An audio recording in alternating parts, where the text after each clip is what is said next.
నమస్కారం జవేరియా గారు. నమస్తే సిరి గారు. సో మనం రీసెంట్‌గా వస్తున్న న్యూస్ ప్రకారం మనం చూసుకున్నట్లయితే బిజినెస్ గురించి ఎలాగో మనం మాట్లాడుకుంటున్నాం కాబట్టి కుమారి ఆంటీ ఫుడ్ బిజినెస్ అనేది ఈ మధ్య కాలంలో బాగా ట్రెండ్ అయిపోయింది.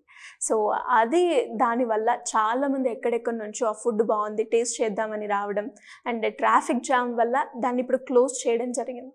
సో అసలు దీన్ని ఏ రకంగా మనం చూడొచ్చు అంటారు? బిజినెస్ పరంగా ఇది ఎలా ఉంటుంది? ఇలాంటివి ఇంకా జరగకుండా ఉండడానికి అండ్ ఇలాంటి బిజినెసెస్ మనం పెట్టేటప్పుడు ఎలాంటి జాగ్రత్తలు పాటించాలంటారు? ఆర్గానిక్ పద్ధతిలో మీ చర్మాన్ని తెల్లగా మార్చుకోవాలనుకుంటున్నారా? సంప్రదించండి డాక్టర్ మాధవిని. ఎస్ సిరి గారు, పర్టికులర్గా మనము కుమారి ఆంటీ ఫుడ్ బిజినెస్ గురించి డిస్కస్ చేసుకుంటున్నాం కాబట్టి తను ఇప్పుడు ట్రెండింగ్ ఎవరైతే ఉంటారో వాళ్ళు చాలా చాలా ఫేమస్ అయిపోతారనమాట. అది అందరికీ తెలుసు. సో ఒక్క 2-3 వీడియోస్ సోషల్ మీడియా త్రూ తను చాలా చాలా అంటే హ్యూజ్ రెస్పాన్స్ తనకు కూడా వచ్చింది.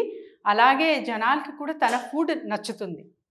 సో ఇక్కడ గమనించాల్సింది ఏంటంటే సిరి గారు, అక్కడ ఫస్ట్ తను ఒక 5 కిలో రైస్తో అలా స్టార్ట్ చేశారంట.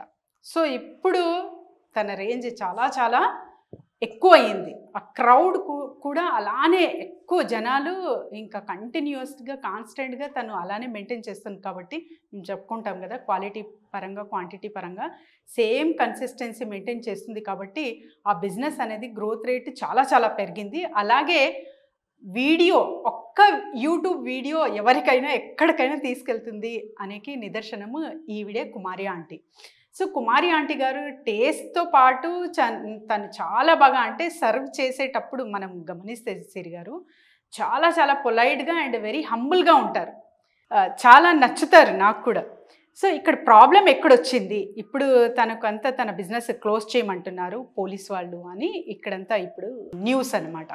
సో తన బిజినెస్ ఎందుకు క్లోజ్ చేయమంటున్నారు, తర్వాత వచ్చేసి అక్కడి నుంచి ఇంకా వేరే షిఫ్ట్ అవ్వండి అంటున్నారు. వాళ్ళకి ప్రాబ్లం అవుతుంది అంటున్నారు. వాళ్ళ దగ్గర డబ్బులు లేవు. వాళ్ళ హస్బెండ్ చెప్తున్నారు, మాకంత స్తోమత లేదు, మమ్మల్ని సడన్గా స్టాప్ చేయమంటే మనం ఏం చేయగలము అని. ఇక్కడ నేను ఫస్ట్ ఇదంతా ప్రాసెస్ వెళ్ళే ముందు సోషల్ మీడియా మన అందరము వీడియో త్రూ ఒక మెసేజ్ సొసైటీకి పంపిస్తున్నాం. అందరి బాధ్యత, అందరికీ ఒక పాజిటివిటీ, తర్వాత వచ్చేసి నలుగురికి మన మాటలు మంచిగా వెళ్ళాలి, మంచి జరగాలి అనే కోరిక అందరికీ ఉంటే చాలా చాలా బాగుంటుంది సిరి గారు. ఈ మధ్యకాలంలో ఏం చేశారంటే తనకు ఫస్ట్లో చాలా చాలా ఫేమస్ చేశారు చాలా వరకు. ఇంకా ఆ తర్వాత ఏం జరిగిందంటే తను ఏదైతే అంటే ప్రైజెస్ పెడతారు కదా, ఆ రకంగా వీడియోస్ తీసుకెళ్లారు. సో తన ఎంత క్వాలిటీకి ఎంత ప్రైజెస్ మెయింటైన్ చేస్తుంది, అబ్బో ఈవిడ బాగా సంపాదిస్తుంది, చిన్న బిజినెస్ అనే ఇంకా లక్షలు కోట్లని కొన్ని నంబర్స్ యాడ్ చేసి చెప్తున్నారనమాట. సో ఇలా ఒకరు పాపులర్ అయిన వాళ్ళకి మీరు నెగిటివ్గా కాంట్రవర్సీగా ఎప్పుడైతే చేస్తారో మీరు పాపులర్ అవుతారు అనే ఉద్దేశంతో అది తీస్తారు. I can understand. బట్ ఎప్పుడైతే మీరు పాజిటివ్ విధంగా తీస్తారో అది అందరికీ మంచిగా జరుగుతుంది. సో అదొక్కటే నా నుంచి ఎవరైతే నెగిటివ్గా కాంట్రవర్సీ చేసి నేను ఫేమస్ అవుదాము అనుకుంటారో వాళ్ళకందరికీ ఒక విజ్ఞప్తి అనమాట. పాజిటివ్గా తీసుకెళ్ళండి, మీరు ఫేమస్ అవుతారు. వాళ్ళతో పాటు మంచిని చేరుదాం. కానీ ఒక కాంట్రవర్సీగా నెగిటివ్ యాంగిల్గా తీస్తే కొందరికి చాలా చాలా ప్రమాదాలు ఇలానే కోరి తెచ్చినట్టు వాళ్ళం అవుతామన్నమాట. సో ఇది ఎవరైతే నెగిటివ్గా తీశారో వాళ్ళందరికీ ఒకటి, ఎవరైతే ఇప్పుడు బాధ్యత అనుకుంటున్నారో ఈ ఇన్సిడెంట్కి వాళ్ళందరూ ఒక్కసారి ఆలోచించాలి. నెగిటివ్ యాంగిల్లో ఎప్పుడైతే ఒక మనిషిని మనము ప్రజెంట్ చేస్తున్నామో సోషల్ మీడియా త్రూ, ఆ ప్రభావం, అలాంటి ప్రభావం మనము ఇప్పుడు కుమారి ఆంటీ పైన చూస్తున్నాం అనమాట. అలాగే ఆ ట్రాఫిక్ జామ్ సిరి గారు, ట్రాఫిక్ జాము విపరీతంగా ఉంది అని మనం చూస్తున్నాము. At the same time police నుంచి స్టాప్ చేయండి అని వచ్చింది, పోలీస్ వాళ్ళ నుంచి, పోలీస్ డిపార్ట్మెంట్ నుంచి అని కూడా న్యూస్లో విన్నాము. డైరెక్ట్ పోలీస్ హెడ్ కానిస్టేబులే చెప్పారు, అంటే they are not paying anything. So ఇలాగే వచ్చి అమ్ముకుంటున్నారు, బిజినెస్ చేసుకుంటున్నారు, అండ్ క్రౌడ్ కూడా అలానే పెరుగుతుంది. మనకు ట్రాఫిక్ జామ్ వల్ల చాలా చాలా ఇబ్బంది ఫేస్ చేస్తున్నాము ఆ ఏరియాలో అని వాళ్ళు చెప్తున్నారు.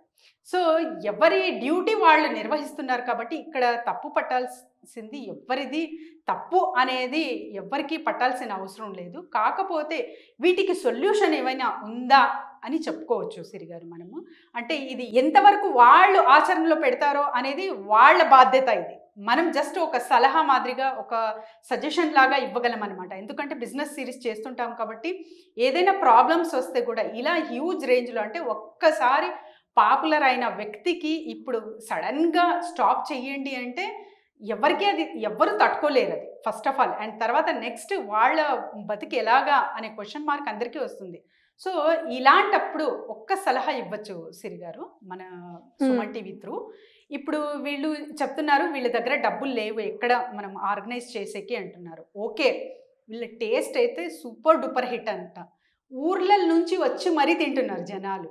అలాంటప్పుడు మీరు ఎలాగో ఫేమస్ కుమారి ఆంటీ, సో మీరు అవుట్స్కట్స్లో పెట్టినా కూడా ఒక ప్లేస్ తీసుకున్నారు అంటే అక్కడ పార్కింగ్కి మీరు డబ్బులు తీసుకోండి.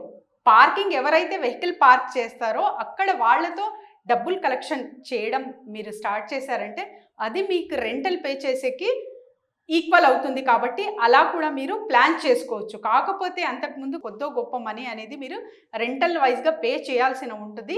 అది చేసి మీరు మీ బిజినెస్ అనేది కోల్పోకుండా తిరిగి మళ్ళీ రెట్టింపు కావాలని మనం సుమన్ టీవీ త్రూ కోరుకుందాం సిరి గారు. అండ్ తర్వాత వచ్చేసి ఎవరైతే నెగిటివ్ ప్రచారాలు, నెగిటివ్ కామెంట్స్, వీళ్ళందరికీ దయచేసి సుమన్ టీవీ త్రూ మనం ఏదైతే కోరుకుంటున్నామో, మీకు ఇష్టం లేకపోతే చూడకండి. మీకు ఇష్టం లేదా, మీకు నచ్చట్లేదా వీడియో చూడకండి, వినకండి. మా మాటలు అర్థం కాకపోతే మరి నెక్స్ట్ ఎందుకు చూస్తున్నారు వీడియో చూడకండి, స్టాప్ చేయండి. మళ్ళీ చూస్తారు, మళ్ళీ కింద కామెంట్ పెడతారు అర్థం కాలేదని కొందరు. ఏదేదో ఇంకా రకరకాలుగా పెడతారనమాట నెగిటివ్ కామెంట్స్. ఎందుకు పెడతారు? మీకు నచ్చలేదు కదా, వదిలేయచ్చు కదా. మీ పని ఏంటి, మీ ఇంపార్టెన్స్ ఏంటి లైఫ్లో అది తీసుకోండి.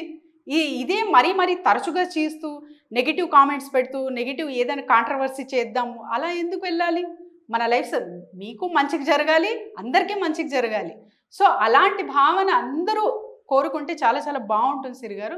ఎస్, నెగిటివ్ అనేది ఖచ్చితంగా ఉంటుంది సొసైటీలో. ఎందుకంటే ఇప్పుడు ఒక ఇల్లు ఉంటేనే డస్ట్బిన్ ఉంటుంది సిరి గారు. సో ఆ డస్ట్బిన్కి వచ్చే డస్ట్తో సహా మనము రీసైక్లింగ్ చేసి ఈకో ఫ్రెండ్లీ బిజినెస్గా చేసుకుంటున్నాము డబ్బుల విషయంలో. అలాంటప్పుడు మనము మానసికంగా ఎప్పుడైతే పాజిటివ్గా ఆలోచిస్తామో ఇలాంటి వాటికి, అంటే ఇలాంటి ఇన్సిడెంట్స్ రాకుండా ప్రతి ఒక్కరికి సొసైటీలో గౌరవిస్తూ అప్రిషియేట్ చేస్తూ మనం పాజిటివ్గా ఎప్పుడైతే ఇచ్చిపుచ్చుకుంటామో అది అందరికీ మేలు జరుగుతుందండి.